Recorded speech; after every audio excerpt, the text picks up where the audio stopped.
I've transmigrated into a book, becoming a playboy from a wealthy family, a bona fide villain. As a villain, I knew the golden rule, don't mess with the protagonist, so I decided to lie low, keep my head down, and just survive. Until one day, my father told me he was going to introduce me to a virtuous wife. Without a second thought, I said, Great, I accept. What's my fiance's name? Victoria Vance. Huh? Since when is she a virtuous wife? Chapter 01. The villain I transmigrated into was named Sincere Hawthorne, the youngest and most doted-on son of the Hawthorne family. This, of course, led to the original Sincere becoming an arrogant, condescending jerk who inevitably provoked the novel's extraordinarily powerful protagonist Ethan Drake. That's right, a classic protagonist name. You could tell just by hearing it that he was bad news. After a series of reckless provocations, the original Sincere ended up as nothing more than a stepping stone for the protagonist. Having transmigrated, I was keenly aware of the stakes. I resolved to work hard and act rationally. Young master, your eldest brother is asking you to go out for drinks. Not going, young master, one of your subordinates is in trouble. Not my problem, young master, your father says he's found you a fiancée. Don't want her, wait, what did you say? In the villa's living room, my father spoke with heartfelt gravity. Sincere, you're not getting any younger. It's time to find a good girl.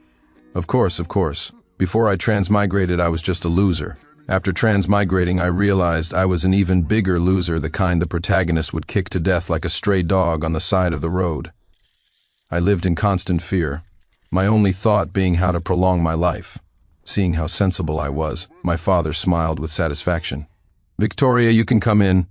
A woman walked into the living room. She had willow leaf eyes and gracefully curved brows. Her curvaceous figure, complete with a pair of long legs, was utterly captivating. She extended a hand and smiled faintly. Hello, my name is Victoria Vance. My smile froze instantly, and a ding echoed in my mind. Congratulations, host, for binding with the insight system. Before I could react, a panel materialized in front of Victoria. Victoria Vance's title, The Queen of Heartbreakers, related attributes, childhood sweethearts, 75, unforgettable first loves, 46, boyfriends, 201, ambition, 91/100ths. Noticing that I had been staring blankly for a while, my father asked curiously, What's wrong, Sincere? Nothing. I was just spacing out. I was cursing internally. Why did it have to be the Empress of Deceit? Wasn't this just asking to be cuckolded, and probably by more than one person? After scanning the Empress of Deceit's panel, I couldn't help but marvel. She truly lives up to her title. According to the fragmented memories I had of the plot, I was a villain destined to be written off within a dozen chapters. The protagonist hadn't even made his appearance yet, but the Empress of Deceit already had such an impressive track record. I made a snap decision and said immediately, Dad, I'm still young. A person's life is finite, and I wish to dedicate my limited energy to the infinite pursuit of my career and education. Please forgive me, but I cannot agree to this marriage. As soon as I said it, my father's face fell, and he shot me a harsh glare. It seemed he had never expected a good-for-nothing rich kid like me to utter such righteous words. Victoria is the daughter of the Vance Group. This marriage was arranged by both our families. You don't get a say in refusing it. No way beside us. Victoria watched with a half-smile, a hint of seduction in her eyes. It dawned on me. This marriage was a strategic alliance between two powerful families, and as the most useless son, I was naturally the perfect candidate. I had no room to interject in the conversation that followed. It wasn't until Victoria had left that my father turned to me and scolded, We really spoiled you rotten. How dare you cause trouble at such a crucial time? You're getting married, and that's final. Though I was filled with despair, I could only obey for now. Damn it, if only it were any other fiancé. Chapter 02. The wedding was just a few days away. During that time, I devoted myself to studying my insight system. I pulled up the butler's panel, Alfred Hughes' title, unflinchingly loyal related attributes, service, 99, loyalty, 100, recognition, 41/100ths. Everyone had a different title, with related attributes listed below it. The last attribute seemed to represent something important to that person. Seeing Alfred's recognition was only at 40, I thought hard and suddenly remembered that while Alfred had dedicated his life to serving the Hawthorne family, He had rarely received much in return. So, what's most important to Alfred is recognition.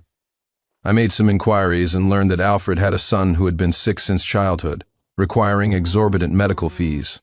Alfred's meager salary was nowhere near enough to cover it. That night, I secretly transferred the money for the medical expenses into Alfred's account. The next day, Alfred suddenly approached me. "Young master, that Victoria Vance is no virtuous wife. If this marriage goes through, the rest of your life will be ruined." There was a new depth of loyalty in his eyes, and I could tell his words came from genuine concern for me. I opened his panel. Recognition, 101/100ths. It seemed Alfred knew I was the one who sent the money.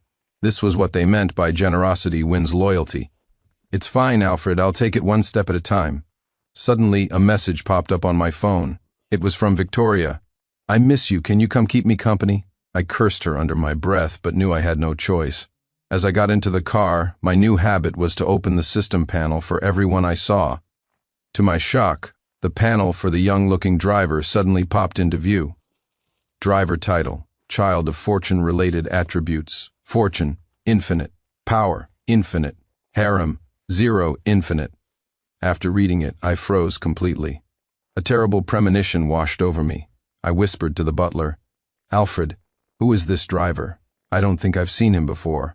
"Oh, young master, his name is Ethan Drake. Remember when I mentioned one of your subordinates got into trouble? You said at the time that it wasn't your problem." I was a bit dazed. What did that have to do with me? Wait, what's his name? Ethan Drake. It was like a bolt from the blue. I couldn't believe the infamous Ethan Drake was hiding right under my nose. No wonder his title was Child of Fortune. A protagonist like him could usually kill someone with a single punch. In the book, he ran roughshod over everyone, beating up anyone who annoyed him, and collecting a harem of 3,000 women. "Young master, you have no idea." This driver may be young, but his skills are extraordinary. It took a lot of convincing to get him to work for us as a driver and bodyguard.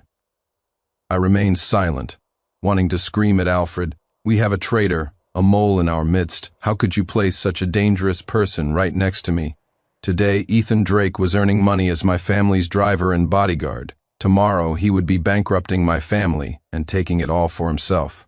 When that happened, no one, young or old, would be spared. Go home. "I'm not going." Chapter 03. On the day of the wedding, I walked down the aisle with Victoria on my arm. The audience was filled with business elites from all sectors. It was a grand affair. But it was precisely this kind of grand affair that gave the protagonist the perfect stage to show off. Cold sweat dripped down my back. On one hand, I knew that today was the day Ethan Drake would make his grand, show-stopping debut. It was highly likely that in a few moments I, Sincere Hawthorne, would be beaten into sincere pulp. On the other hand, this bitch Victoria was digging her nails into my arm. She was still holding a grudge, because I had refused to see her a few days ago.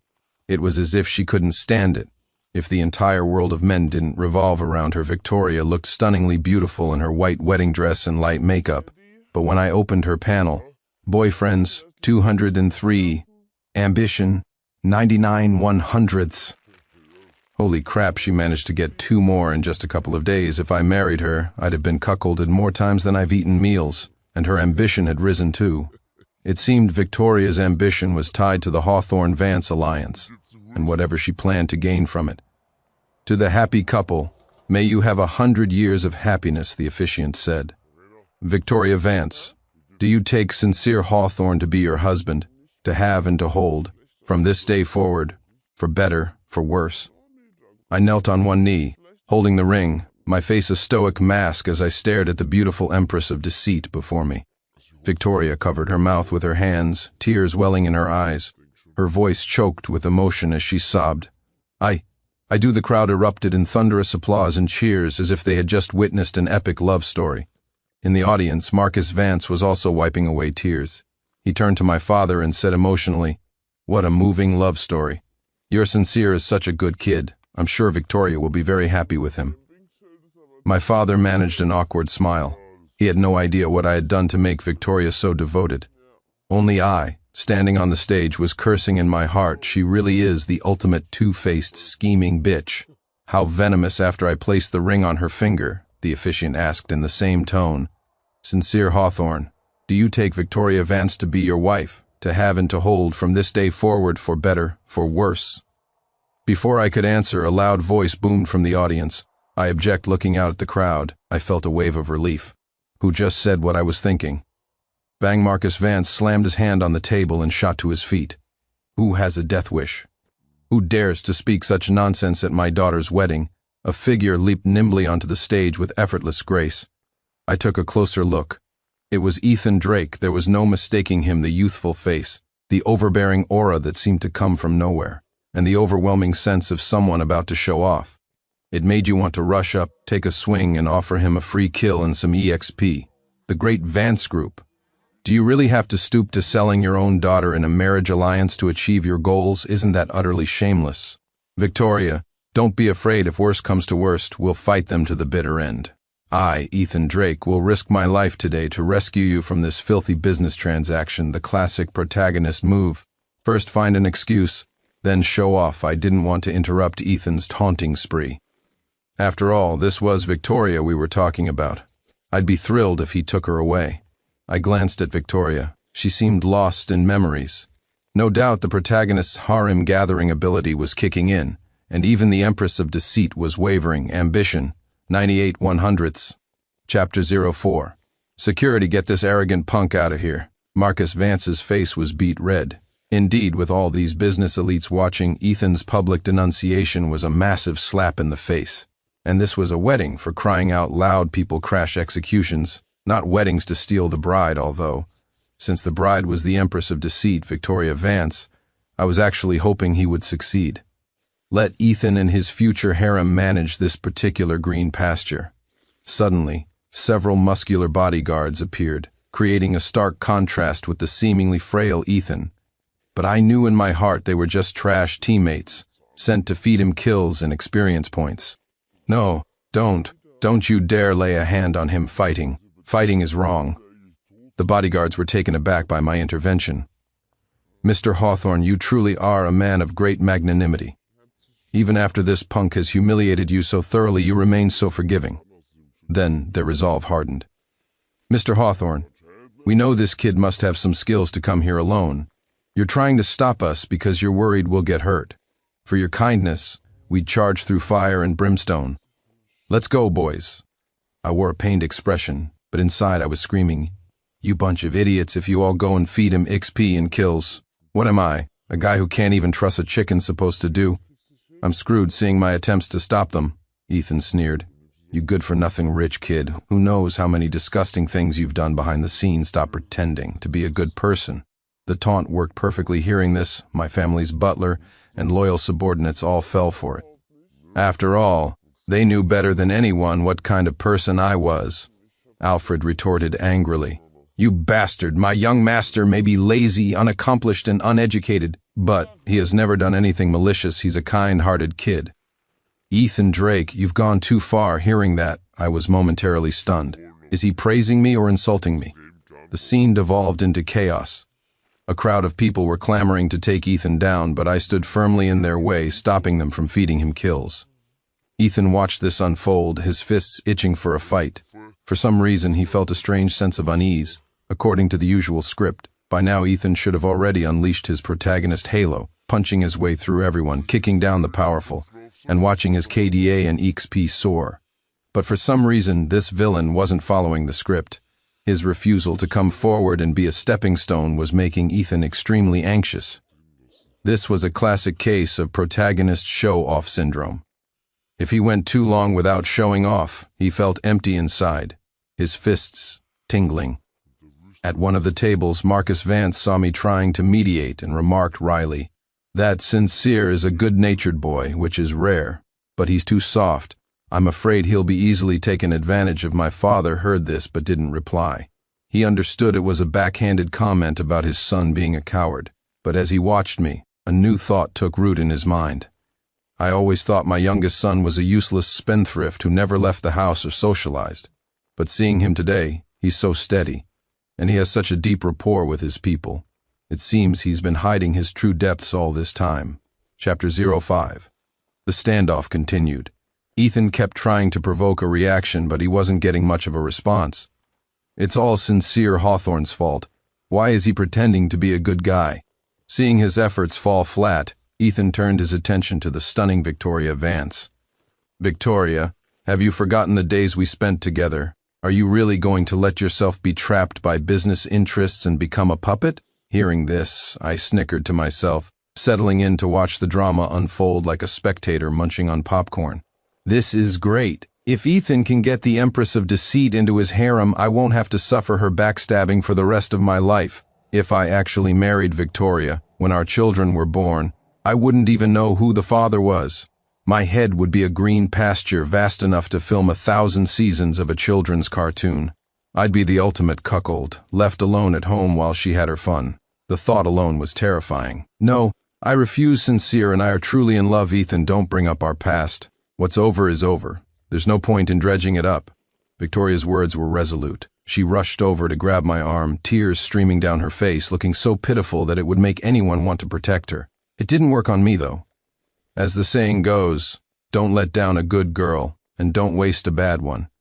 But Victoria had transcended the definition of a bad girl.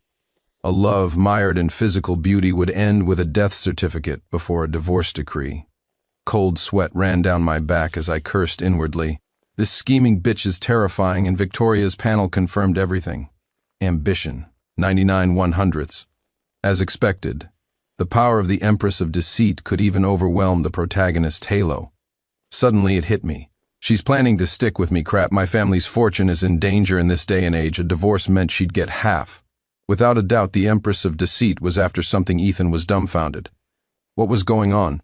As the child of fortune with a protagonist halo, shouldn't building a harem be a piece of cake for him?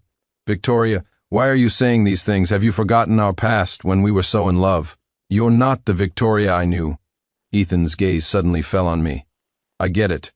It was you're the bastard who brainwashed her, huh? How did the blame shift to me? I shot a look at Victoria, cursing her 1,000 times in my head. She just glared back and gave my side a vicious pinch. Perhaps Ethan, the harem-building child of fortune, had never imagined that he too could fall victim to a manipulative schemer. Rage flared in Ethan's eyes. He stared at me as if he wanted to tear me to pieces. His predatory gaze made my skin crawl. I knew that in the protagonist's world, the protagonist's halo was the ultimate rule. If Ethan wanted to, he could beat me to a pulp right here, right now, and walk away without any consequences. The law? That wasn't something a child of fortune had to consider. Some powerful figure would just pop up to save him. At some point, Victoria had slipped behind me, pushing me forward. Great, she was using me as a human shield. Damn you, you scheming bitch. Suddenly, a plan formed in my mind. Feigning anger, I turned and glared at Victoria. Who exactly is this Ethan Drake to you? My sudden move startled Victoria, leaving her speechless for a moment. Then I turned to Ethan and boomed, "All right, Ethan Drake, you've got guts. I admire your spirit. In that case, I willingly withdraw from this marriage. Victoria shouldn't be a puppet of matrimony. She should follow love and freedom. I respect the history between you two.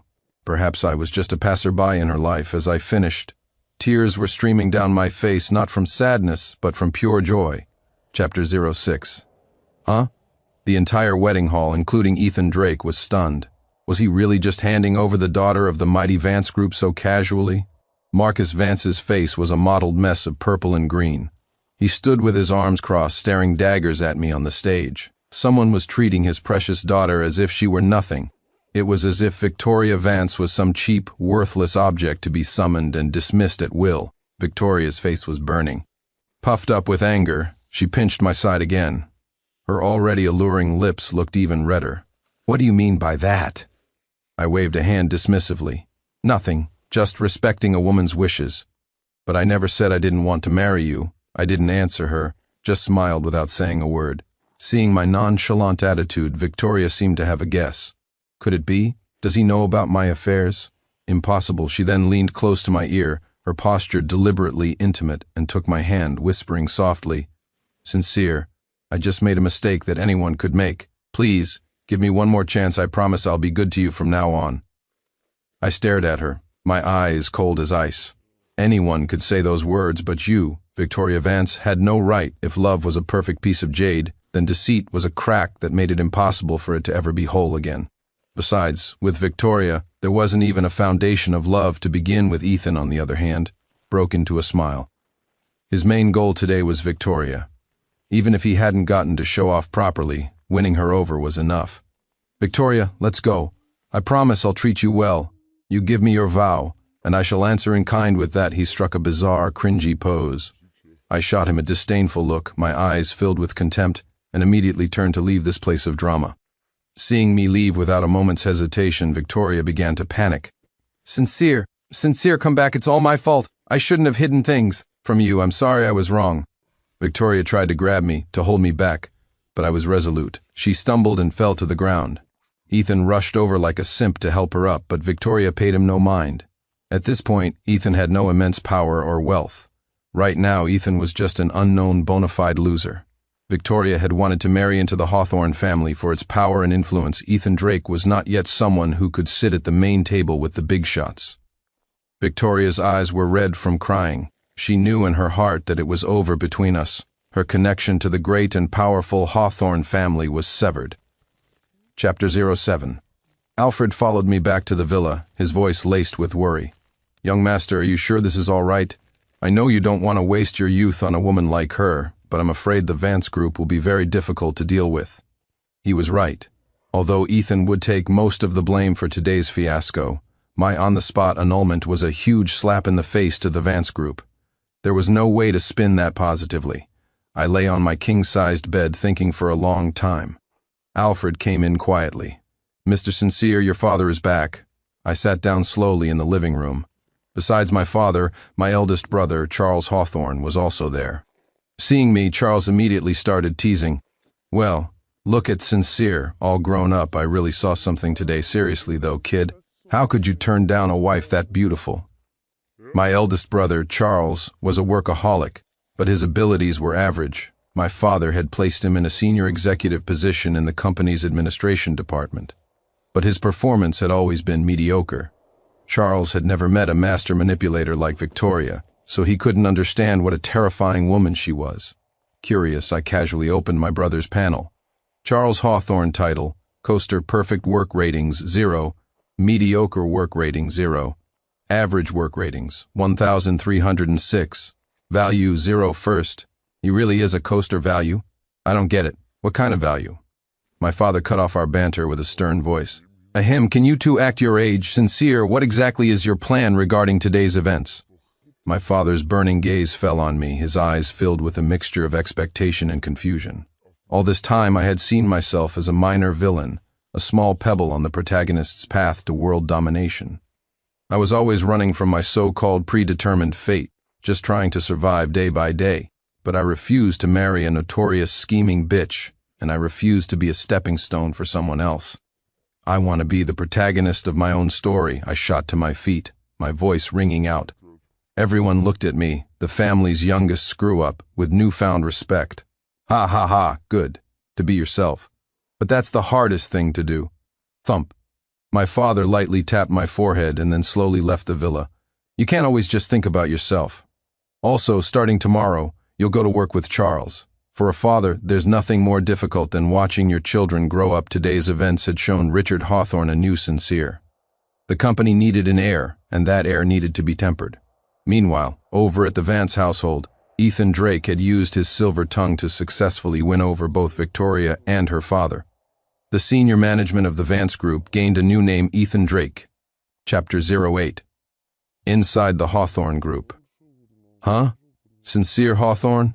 Little brother, what are you doing here? Are you taking over my job?" The speaker was my second brother, Damien Hawthorne. The dark circles under his eyes were so pronounced he looked like a panda. Compared to my eldest brother, he was far more capable, a fact that was clear from his panel. Damien Hawthorne title, core member, work competence, 100. Work results, 100. Vacation days, 2/7. No, father just gave me a job here. Damien grunted listlessly. Then, as if remembering something, he turned and asked, "Weren't you getting married? What are you doing here?" "It's nothing." I called it off. My tone was flat, as if I were talking about something trivial. Damien's reaction was muted, which was typical of his personality. He never seemed interested in anything. As we were chatting, a junior employee rushed in. "This is bad, Big D, we have a problem." The Vance Group just hijacked the land development project we just won the bid for. The Hawthorne family had made its fortune in real estate. To this day, even though we had diversified into many related industries and subsidiaries, real estate remained our core business. According to the company's long-term goals, losing a project as large as a land development deal at this critical juncture would be a massive blow to our short-term cash flow. Damien and I immediately contacted the staff from the bidding committee. Why? The Hawthorne Group had already won this project. Why would you go back on your word and give the land to the Vance Group at the last minute? But the response we received was shocking. We've had an internal policy adjustment. This project can't always belong to the Hawthorne Group, can it? Before we could deal with one problem, another arose. Ethan Drake suddenly arrived at the Hawthorne Group, with Victoria Vance on his arm. Victoria looked at me with pure disdain. I casually checked her panel. Boyfriends, 204. Ambition, 100/100ths. I understood instantly. Ethan Drake, the child of fortune, had finally conquered the Empress of Deceit. The only thing that puzzled me was that Ethan's panel still read, Harem 0 Infinite. A cold smile touched my lips. I asked irritably, "What are you doing here?" I had already suspected that only someone with a protagonist's halo like Ethan could pull off snatching a project that had already been awarded. Ethan wore a Vance Group employee badge, a sly, terrible smile on his face. That bidding project is pretty important to you guys, right? Although the Vance Group has it now, I might consider giving it to you. My eldest brother, Charles, had also received the news and rushed to the office. As the head of administration, he was involved in nearly all of the company's major decisions. After some negotiation, I understood Ethan's plan. He wanted us to buy the land back from him at twice the winning bid price. It was pure extortion. At the negotiating table, Charles's brow was furrowed, and he was sweating profusely. It was an incredibly difficult decision. Either swallow this bitter pill or lose a massive project. Ethan leaned against the table, watching my brother squirm like an ant on a hot pan. He looked like he had the situation completely under control, a cunning smile on his face. I moved over to my brother's side. "Charles, what are you thinking?" As I expected, Charles's instinct was to get the land back, even at a loss, just to keep the company running smoothly. I leaned in and whispered my idea in his ear. Ethan said impatiently, "So, what's your decision? This is a one-time offer for this land." Charles took a deep breath and put on a relaxed expression. "Apologies, but our company has had a policy adjustment. We no longer want this land. This allows us to cut our losses in time, so thank you for that. After all, this project can't always belong to the Hawthorne Group." Chapter 09. Inside the Vance Group, a sharp rebuke came through the phone. "What? That plot of land, you didn't sell it back to the Hawthorne Group at a high price?" The person on the phone was undoubtedly Ethan's powerful connection from the bidding committee. Ethan's face was dark. He never imagined that the Hawthorne Group would actually let go of the land. Ethan's plan had been to use his friend's influence to secure the land first, then sell it back to the Hawthornes at a premium and pocket the difference. Since the project would ultimately end up with the Hawthornes anyway, his connection wouldn't be discovered or held accountable. It was a flawless plan to get something for nothing. The only flaw was that they never ever considered that the Hawthornes would actually refuse the deal. "Ethan Drake, I don't care how you do it, but you have to sell that land back to the Hawthornes, even at a loss. If I go down for this, you're coming with me." Meanwhile, the executives at the Hawthorne Group were in an uproar. "Mr. Hawthorne, your decisions have always been so conservative. Why were you so reckless this time? This land is too important. How could you just give it up?" The meeting ended on a sour note, with almost everyone opposing the decision. Charles let out a breath and looked at me. "My decisions for the company have always followed the principle of seeking not for merit but for no fault. I'm always so worried about this and that, but the results are always just mediocre." As the eldest brother, he carried more responsibility, which made him more afraid of making mistakes. As a result, no matter what he did, his performance was always just average.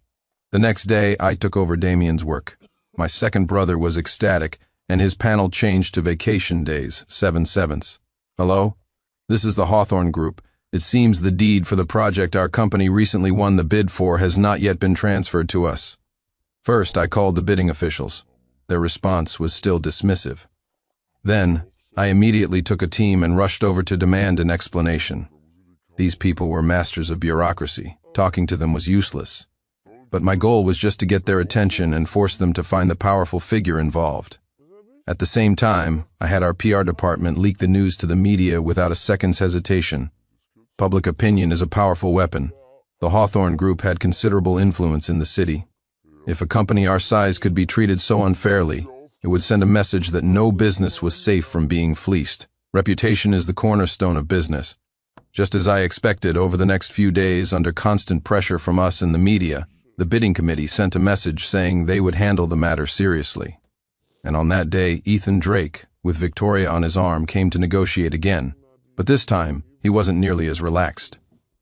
Chapter 10. The protagonist of his own story. We're not here for anything else today. We'll return this land to your company at the original price. We hope you'll accept it, Ethan said through gritted teeth. The prize he'd had in his grasp had just flown away. Charles glanced at me, then smiled. I'm sorry, but as we said last time, we no longer want this land. It would disrupt our company business plan. Ethan's face turned green, as if he'd just eaten a bitter melon. Half the winning bid price, but the negotiating table remained silent. Ethan thought it over. The biggest problem now was that a plot of land that should have belonged to the Hawthorne Group had been hijacked. If the land never returned to our hands, the blame would inevitably fall on the bidding officials and the Vance Group, which would be a massive blow to both of their reputations. To protect its own reputation, the bidding committee would surely cut ties immediately and pin all the blame on the Vance Group. Take it back, I don't ask for anything else, just please take this land off our hands. Ethan's face was flushed. It wasn't easy to grovel like this. I suddenly exploded. So you do know this land was ours to begin with, you motherfucker? In the end, Charles cheerfully signed the contract, and the land that was rightfully ours returned to our hands. The negotiating table suddenly felt empty, with only Ethan and Victoria remaining. Useless, this is all your fault, you useless piece of trash. Victoria screamed at the dejected Ethan. She never thought that this guy, who had bragged so much about his abilities, would end up so pathetically handing back the land he had acquired. More importantly, the future of the Vance Group might be ruined by this man. At that thought, Victoria lunged at him with her nails, enraging Ethan. You scheming bitch, what right do you have to criticize me? Don't think I don't know about your sordid affairs. Lies don't hurt, but the truth is a sharp knife. Victoria bristled like an angry cat. You worthless loser, I knew you were incompetent from the start. I checked Victoria's panel one more time and smiled. I turned to Ethan with a mocking tone. Wearing the green hat, your choice, wasn't it, protagonist? After I left, the sound of their shouting grew louder. Everyone, it's on me today to celebrate our company winning the bid again. All expenses tonight are on Charles Hawthorne. Charles was beaming. For the first time, he had completed a perfect job, truly proving his value as a decision-maker. Charles Hawthorne title, a coaster with a dream, perfect work ratings, 1, value 1 first. In the following days, the company flourished, becoming the largest conglomerate in the region. The company was handed over to my two brothers, with Charles officially becoming the heir. I turned down my father's offer to take over the company. After all, I really had no management skills. I had spent the first half of my life lying too low, being too uneducated. Afterward, I traveled the world alone, seeing different landscapes and meeting all sorts of people. The world was vast and truly worth exploring, and I finally saw my own panel. Sincere Hawthorne title, the ultimate lying low villain, the protagonist of his own story, 1 first.